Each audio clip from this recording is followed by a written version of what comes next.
అత దేవునికి మహిమ కలుగును గాక. ఈరోజు దేవుని వాగ్దానం ఫిలిప్పీ పత్రిక 4వ అధ్యాయము 19వ వచనము. దేవుడు మీ ప్రతి అవసరమును తీర్చును. దేవుడు మన ప్రతి అవసరాన్ని తీరుస్తాడు. దేవుడు మనకున్న అవసరతలను అక్కర్లను తీర్చే దేవుడు.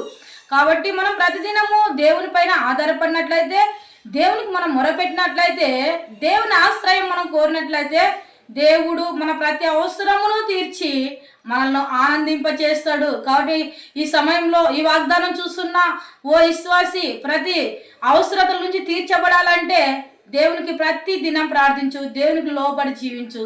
దేవుడు ఖచ్చితంగా మన అవసరతలను తీరుస్తాడు. ఇట్టి కృప దేవుడు దాయిచ్చాను గాక.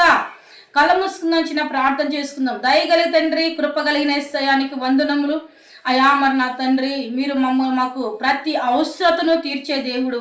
అయ్యా, ఈ ఉదయకాలంలో ఎవరు ఏ కష్టంలో, ఏ నష్టంలో, ఏ వేదనలో, ఏ శ్రమలో, ఏ బాధలో, ఏ దుఃఖంలో, ఏ కన్నీళ్ళలో ఉంటున్నారో తండ్రి, ప్రతి ఒక్కరిని మీరు జ్ఞాపకం చేసుకొని, ప్రతి ఒక్కరు సమస్యల నుండి అయ్యా మీరు విడుదలను అనుగ్రహించి, ప్రతి అవసరతలను మీరు తీర్చి మహిమ పొందుమని యేసు నామమున ప్రార్థిస్తుంటున్నాను పరమ తండ్రి. ఆమేన్.